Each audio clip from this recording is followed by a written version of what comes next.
Siempre me pregunto, y siempre me preguntaré, ¿por qué en la escuela siempre nos han enseñado con muchísimo detalle cada una de las batallas, cada una de las campañas en la que nos permitieron liberarnos del yugo español?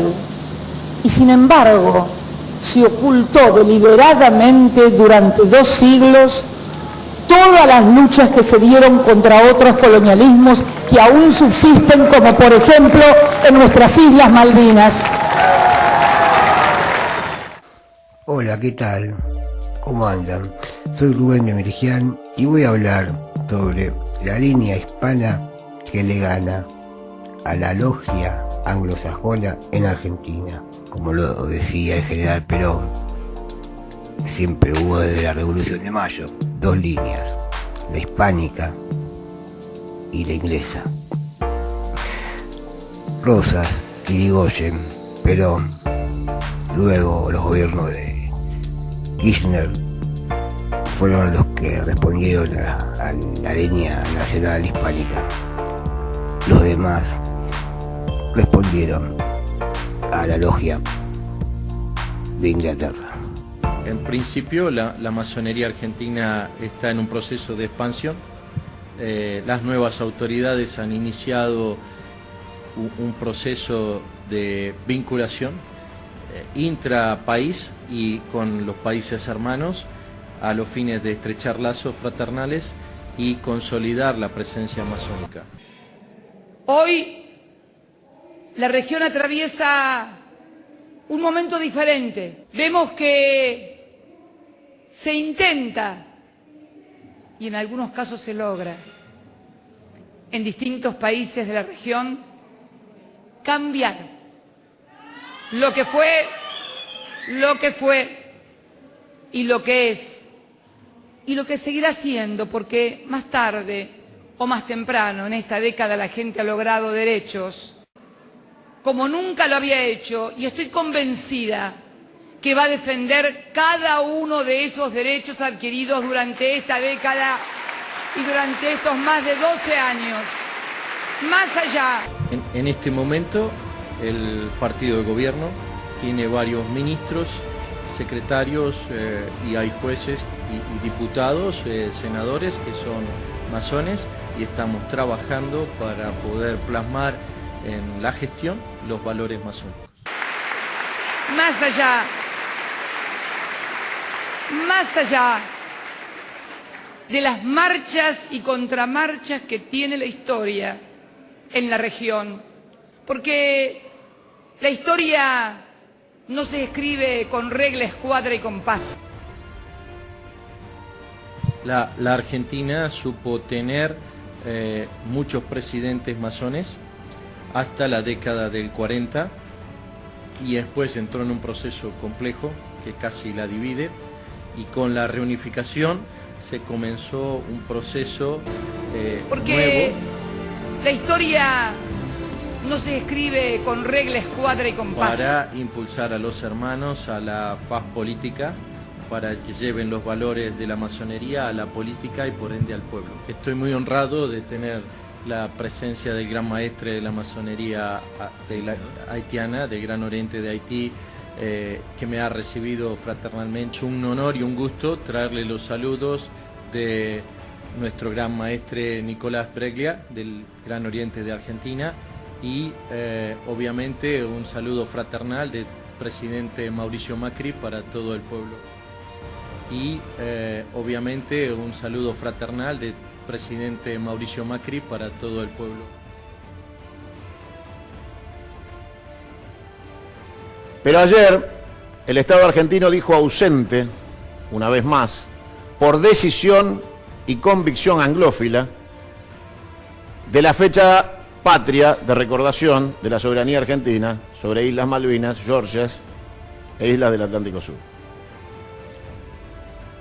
Claramente, no hay casualidades en estas conductas, de ninguna manera. Hay una decisión estratégica de un gobierno virreinal de cumplir con su misión de desmalvinizar, de entregar la soberanía territorial, continental, de recursos naturales, económica, un combo que vino con el caballo de Troya. Y ese caballo de Troya, como te dije alguna vez, vino envuelto en celofán con una estampilla en el culo que decía Cambiemos, y el cáncer desembarcó en la Casa de Gobierno. El movimiento tiene enemigos de afuera y enemigos de adentro.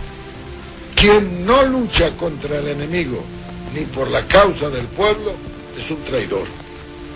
Quien lucha contra el enemigo y por la causa del pueblo es un compañero. Y quien lucha contra un compañero es un enemigo o un traidor. Y hoy, con legitimidad electoral y absoluta ilegitimidad política, nos gobierna Mauricio Macri, el virrey anglosajón que se hizo cargo de destruir la Argentina. Porque Marcos Peña, para ir a arrodillarse como un terrible hijo de puta ante la corona británica, no tuvo ningún impedimento. Dice Mao Zedong que el que lucha contra un compañero es que se ha pasado al bando contrario. A mí me tocó estar donde yo creí que teníamos que estar, en la puerta de la embajada de los piratas británicos, que el gobierno logra la desmalvinización, el desinterés, logra que tengas que trabajar y vivir hablando del plato de comida que te falta y de la destrucción del proyecto colectivo de los argentinos. Entonces, el que reclama soberanía queda en soledad, porque hay tantas otras prioridades de subsistencia.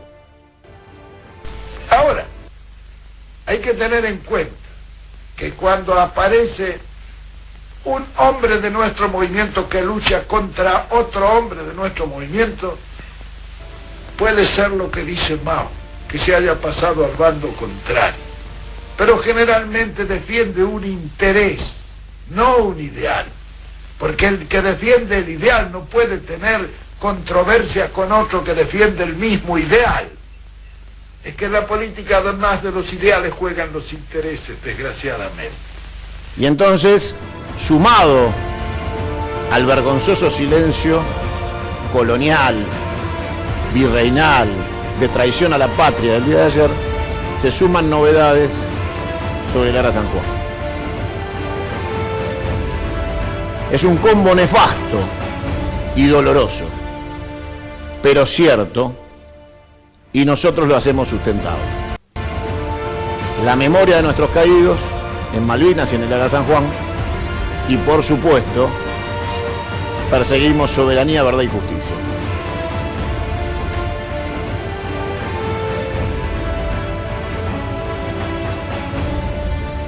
Compatriotas, hoy estamos aquí cubriendo una deuda histórica de los argentinos y de su historia. Recordar una epopeya como fue la vuelta de Obligado, oculta. Porque la historia no se escribe con regla, escuadra y compás. La historia no se escribe con regla, escuadra y compás. Premeditadamente ocultada desde hace 165 años por la historiografía oficial. En este lugar donde hemos emplazado este monumento histórico, estas cadenas recuerdan a las cadenas que, por orden del brigadier general don Juan Manuel de Rosas, el general Lucio Mansilla y sus tropas cruzaron esas cadenas en el río para que la flota anglo-francesa no pudiera pasar. Corrían tiempos en los cuales, como en tantos otros tiempos de nuestra historia, de estos 200 años de este bicentenario, potencias extranjeras querían dividir nuestro país y apoderarse de nuestros recursos. buques de guerra, como cantaba la canción de Teresa, acompañados por buques mercantes, porque en realidad venían en nombre del libre comercio, pretendían transformar este río y no en lo que es y siempre será un río de la nación argentina.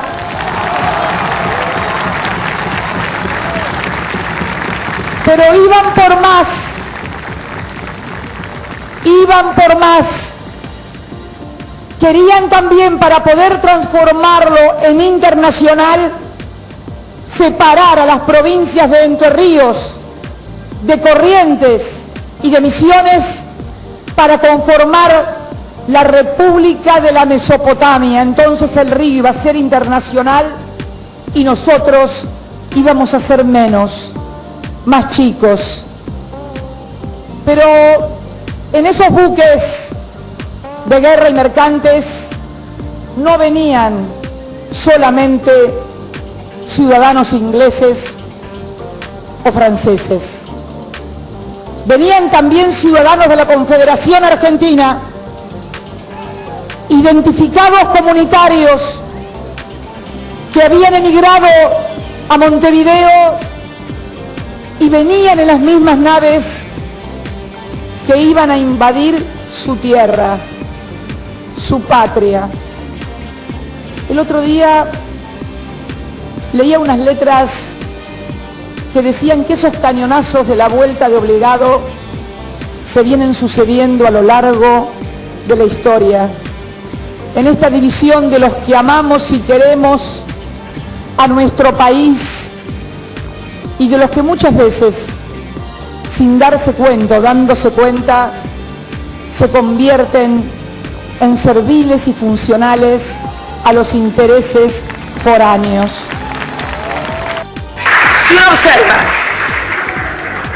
Si uno observa lo que pasa en distintos puntos de la región, puede observar que hay una agenda que no es nacional, no es una agenda de la Argentina.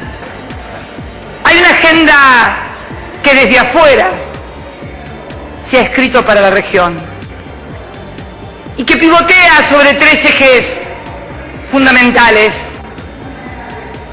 Un eje de hegemonía mediática para pelear el sentido cultural y fundamentalmente la batalla de las ideas.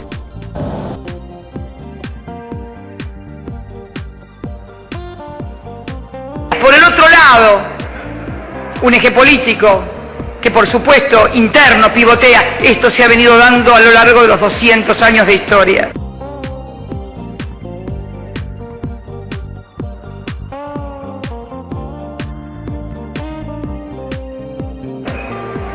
Y una tercera pata que aparece en esta década, luego de haber sido precedida durante la década de los años 60, 70 y 80, años de la Guerra Fría, ser sustituido esa tercera pata que lo constituyeron las dictaduras militares, tal vez por una nueva pata, lo que yo denomino el partido judicial, que constituye un trípode sobre el cual uno puede ver cómo se opera en los distintos países de la región. No crean que aquí en la Argentina hay algo de originalidad. No. Nunca fueron demasiado originales. La valentía de esos hombres, la decisión de Rosas, la del general Mansilla, soldado con honor, que al frente de sus tropas comandó la batería de la vuelta de Obligado, tenía la tarea, sabía que no podía impedirlo por la superioridad numérica, militar y de todo tipo que traía el invasor, que había que debilitar a los buques mercantes, por eso las cadenas. Y mientras no podían pasar, eran atacados de las costas en una verdadera guerra de guerrillas que se dio aquí y río arriba, y luego cuando volvieron tuvieron que rendirse. Tuvieron que saludar al pabellón nacional con 21 cañonazos, pese a que eran muy superiores en tecnología y en armamento, pero se enfrentaron con militares y pueblo unidos en un solo fusil, en un solo cañón. Porque la historia no se escribe con regla, escuadra y compás. Yo quiero hoy aquí rendir homenaje y reconocimiento a esos hombres y a esas mujeres. Siempre me pregunto, y siempre me preguntaré, ¿por qué en la escuela siempre nos han enseñado con muchísimo detalle cada una de las batallas, cada una de las campañas en la que nos permitieron liberarnos del yugo español? Y sin embargo, se ocultó deliberadamente durante 2 siglos todas las luchas que se dieron contra otros colonialismos que aún subsisten, como por ejemplo en nuestras Islas Malvinas.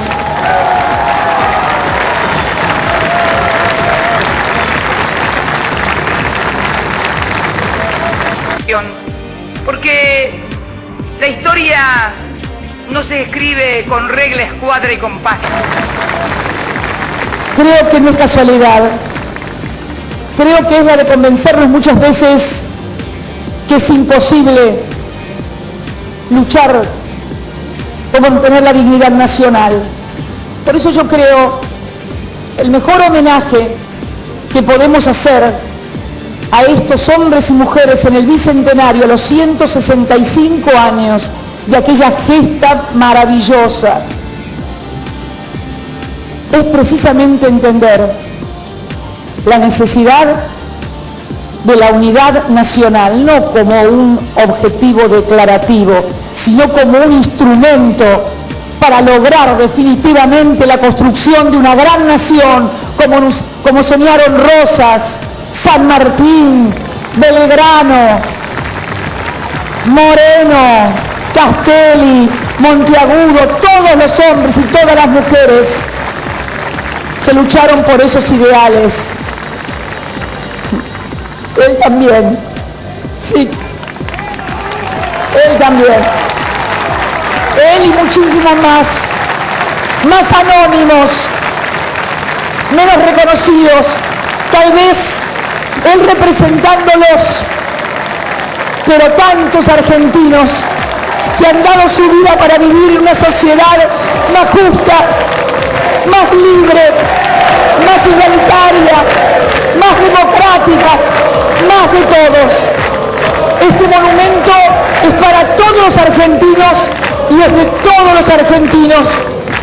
Yo quiero saludar desde aquí a los más de 40 millones de compatriotas y convocarlos a nuevas gestas, que no va a ser necesario emplazar cadenas en el río ni cañones. Será necesario despojar nuestras cabezas de las cadenas culturales que durante tanto tiempo nos han metido. Son más fuertes, más invisibles, más dañinas, más profundas que los cañonazos, porque muchas veces nos hacen ver las cosas no con el cristal de la patria, sino con el cristal de los intereses de otros. Por eso quiero saludarlos a todos en este 20 de noviembre, que sea símbolo de unidad nacional, pero también de dignidad y soberanía para defender a la patria. ¡Viva la patria! Regresa a este Museo Histórico Nacional que ha recorrido para finalmente entonces estar ya aquí, en este Museo Histórico Nacional.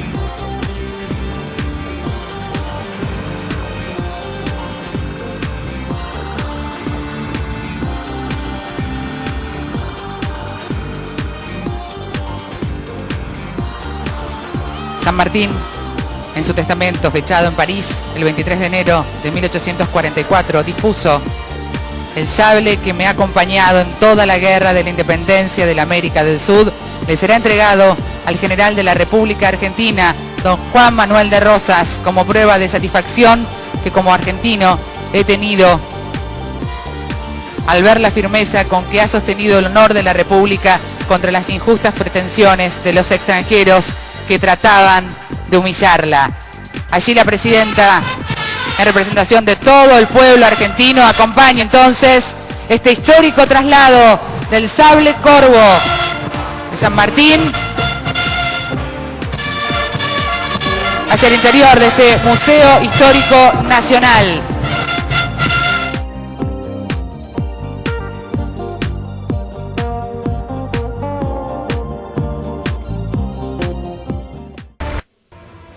En una situación de confrontación que nos obliga a poner el cuerpo, como lo pusieron allá nuestros abuelos o bisabuelos el 17 de octubre.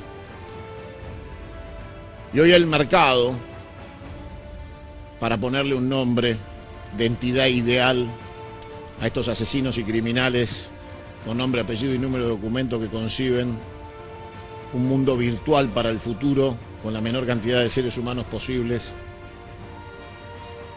con una idea de expansión de sus privilegios al nivel de pensar en la posibilidad de que la tecnología reemplace al ser humano para poder sacarse de encima el costo de ser esclavistas.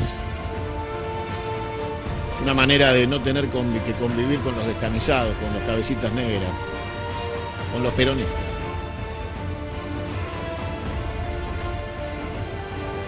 Nosotros en general no hemos dejado nunca de comprender que dentro de la historia argentina han habido dos líneas perfectamente bien establecidas. Cuando se liberan nuestros países en la independencia, esa liberación es un poquitito más compleja de lo que pareció, porque el británico, los ingleses montaron su imperio sobre los despojos del imperio español. Y todas las colonias españolas estaban asusadas, es decir, hay una organización masónica que es la que actuó directamente en nuestras independencias. Era la masonería la que se inició todo eso. Muy bien, eso planteó ya dos líneas en el movimiento de mayo, ya están planteadas las dos líneas perfectamente, la línea que obedece al imperialismo británico y la otra línea, la línea nacional o la línea hispánica, llamémosle. Esas dos líneas han gravitado durante la independencia con los sectores que participaban de una o de otra de esas líneas, la línea anglosajona y la línea hispánica. En nuestro país, todos los gobiernos que se escalonaron desde Rivadavia en adelante fueron todos gobiernos de la masonería. Fue la línea masónica, es decir, la línea anglosajona. Desde entonces hasta nuestro momento, a través de unitarios, federales, bueno, los federales era la línea nacional. Diremos así, por primera vez cristaliza algo fuerte en eso. Ya no es línea masónica, es antimasónica, es nacional. Y es la que corresponde a la línea hispánica, porque siempre hubo una resistencia contra Inglaterra en las colonias. De esa línea, y bueno, en esa línea estaba Juan Manuel de Rosas, en esa línea estaba Hipólito Yrigoyen, en esa línea estaba yo. La otra línea es la línea masónica, es la línea anglosajona.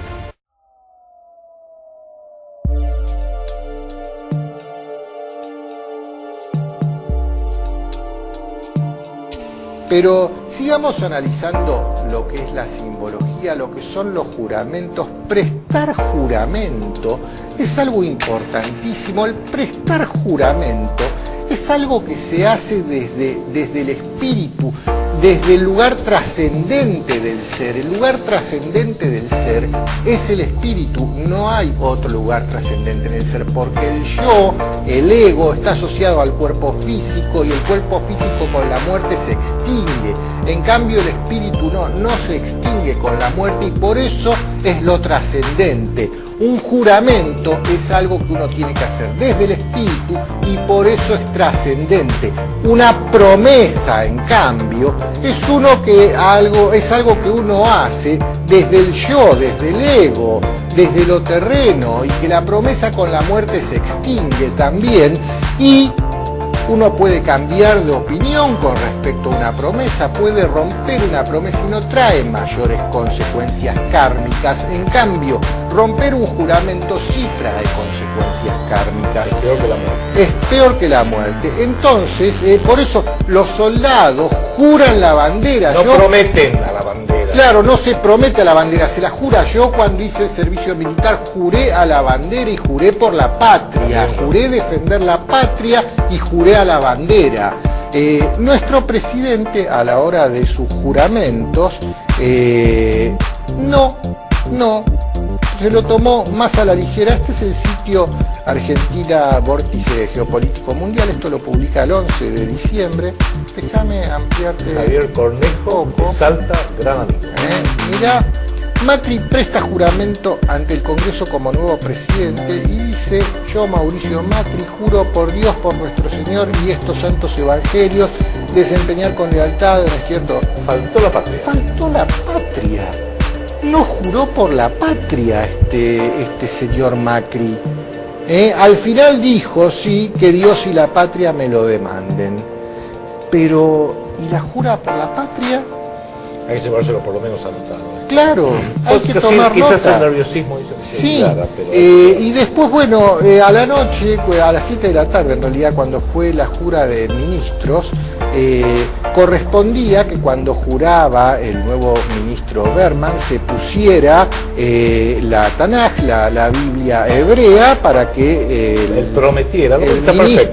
el ministro de Medio Ambiente, Berman, que es un religioso judío, haga su juramento como corresponde, pero sí, él prometió,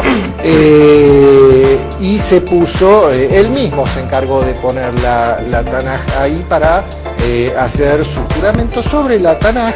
Eso correspondía, pero quedó ahí, y los ministros que juraron después, como acá se lo ve, varios de ellos juraron. Claro, acá se lo ve al ministro Triaca jurando sobre la Tanaj hebrea, evidentemente. Sí. Fue un descuido.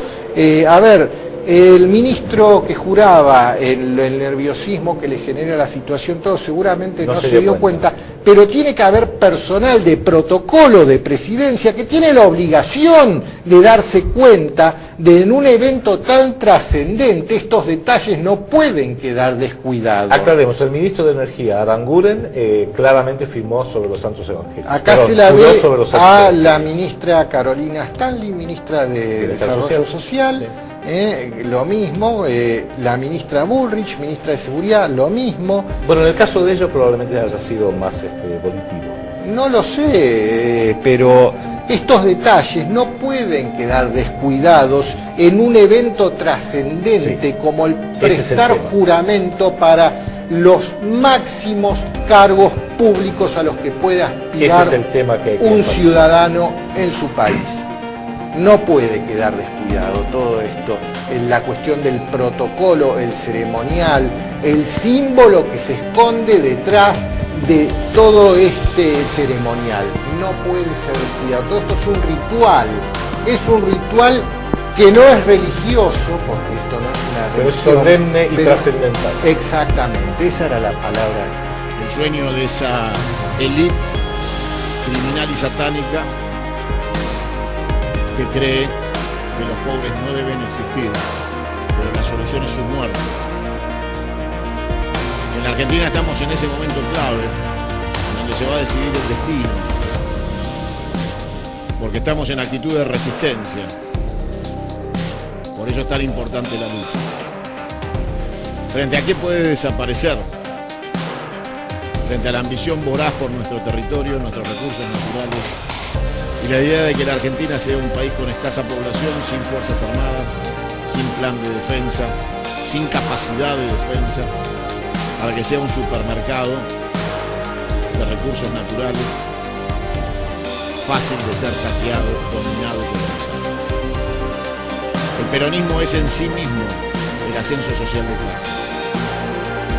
Lo representa el instrumento político de la clase trabajadora.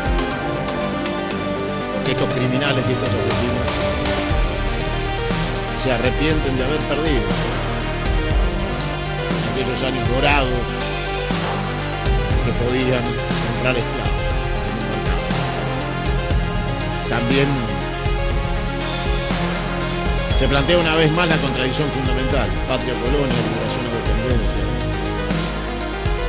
organizaciones del trabajo versus el siniestro, el fantasma de la usura, de los satánicos personajes nefastos que vienen por cada uno de nosotros en función de una renta virtual en un escenario de un capitalismo quebrado donde quieren la desaparición de los estados nacionales.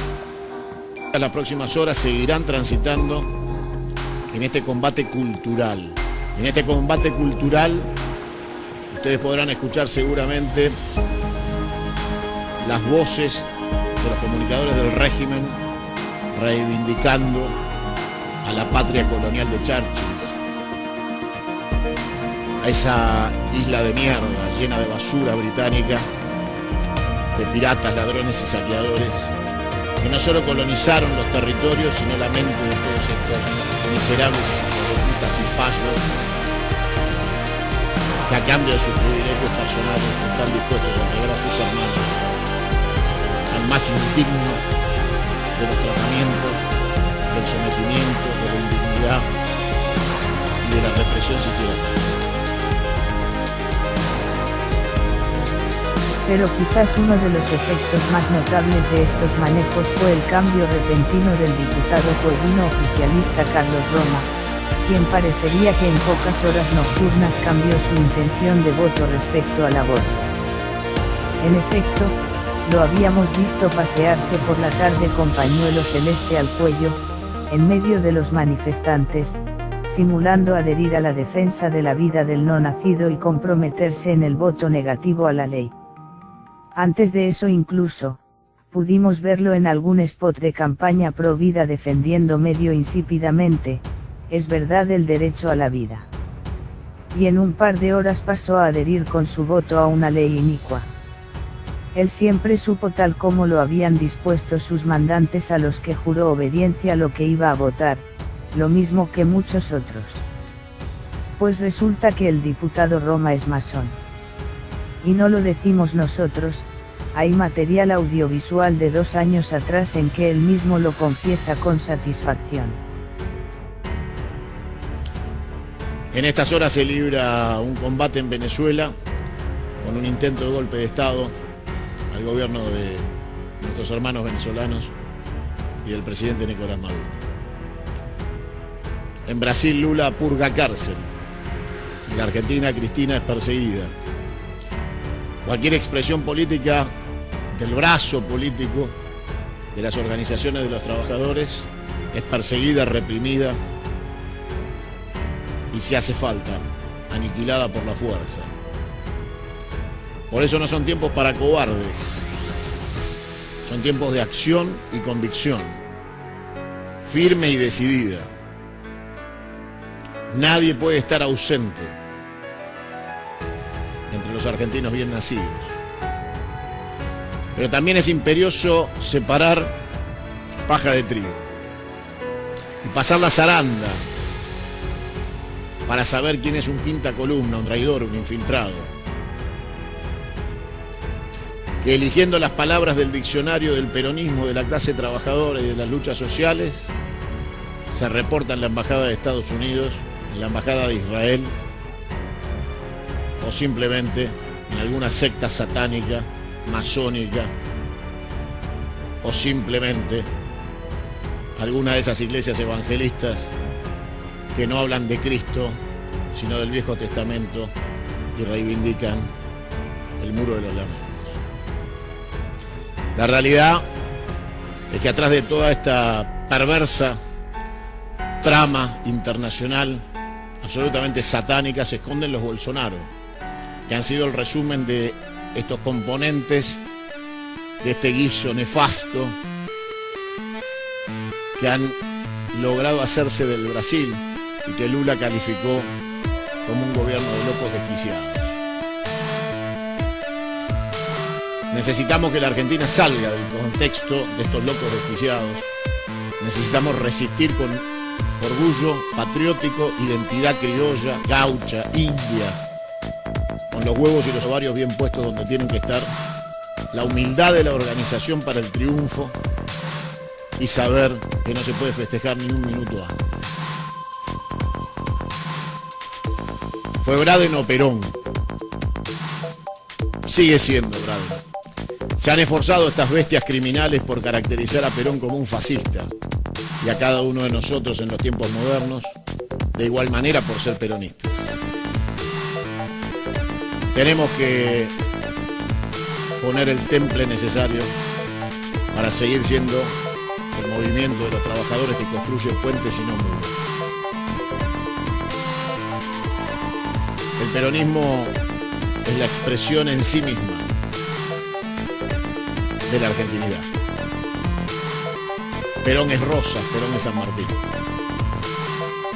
Y de todo el folclore de los argentinos que nos hace orgullosamente patriotas de esta tierra. La resistencia es una obligación de argentinos bien paridos. La eliminación del enemigo, una obligación para la continuidad de la patria. Son horas para recapacitar,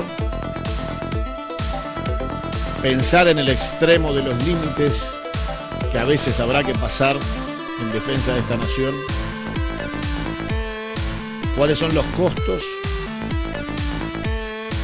los daños colaterales y las acciones que habrá que tomar para conjugar de una buena vez la contradicción fundamental de los argentinos. Esa secta satánica global que quieren reemplazar a los trabajadores por máquinas y que para conseguir el capital para las máquinas pretenden flexibilizar al trabajador antes de echarlo.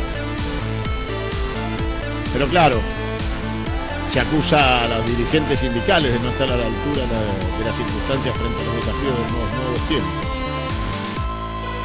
No son las tasas de interés del 73%, ni el dólar a 47%, ni el vaciamiento de las reservas del Banco Central, ni el endeudamiento de 300.000 millones de dólares en la Argentina, lo que nos saca de mercado y de competitividad.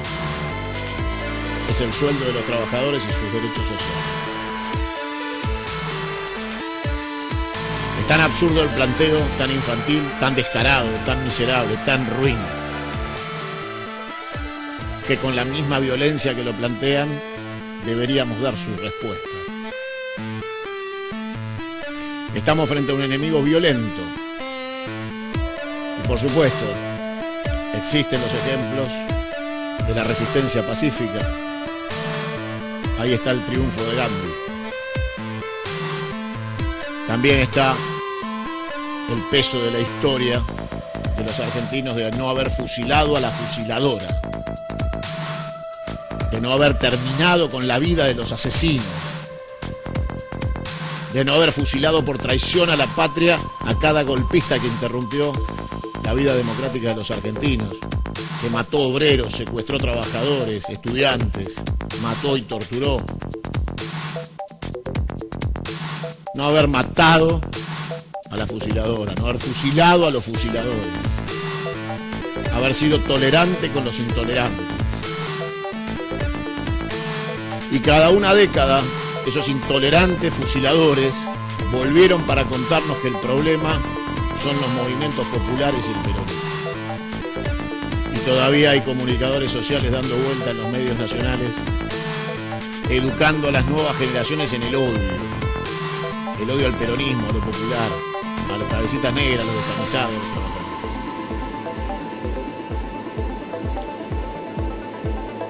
Estamos en el siglo XXI, conviviendo con realidades del siglo XIX, del XX y del XXI. Y esa idea de que hay argentinos viviendo en distintos siglos, dentro de la misma realidad temporal y el mismo espacio territorial, debe llenarnos de vergüenza, de indignidad, de bronca y de acción. Los peronistas que no sientan un 17 de octubre no son peronistas y deben ser tratados como traidores. Aquellos que no crean en la revuelta popular, en la capacidad, la autoridad y la atribución de los trabajadores a organizarse en función de la defensa de sus derechos, hacerlo de manera callejera, física y en el ejercicio de la fuerza corporativa de todos los sectores del trabajo, no es peronista. Con lo cual, está claro que debemos formar la gigantesca corporación de los trabajadores integrada transversalmente, abrazando a todos los trabajadores y a todas las formas de organización del trabajo, con la fuerte conducción del peronismo hacia la victoria, sin tener miedo a enfrentar la realidad, sin tener miedo de utilizar el diccionario correcto, enemigo al enemigo, traidor al traidor, y de asumir la responsabilidad histórica de saber en este contexto global es matar o morir, de que no habrá piedad con nosotros si somos derrotados, de que este clan satánico, adoradores del Satán, no van a detenerse frente a las lágrimas de un niño, al dolor de panza de tus hijos por el hambre, a la pérdida de tu trabajo, tus sueños, tus ambiciones, tu techo, a que pase frío, hambre o te falten medicamentos. Y frente a eso, no hay que detenerse. Porque la conjunción de todos esos principios de clase media chota, de buenos modales pero muy maleducada, que se cagan en el prójimo, que odian y desprecian al destino, deben ser sometidos a la voluntad de las mayorías populares de los trabajadores, reeducados y reinsertados en la sociedad, de tal manera que dejen de ser agentes de ocupación colonial y cultural en la Argentina. La opción es claudicar, negociar, amanerarse, desdibujarse, y que la historia pase por arriba de tu cabeza, aplastando tu cerebro y haciendo rendir a tu familia y a tu futuro frente al despreciable objetivo de estos salvajes criminales que hace 200 años mataban indios y hoy te consideran indio a vos y también te quieren matar.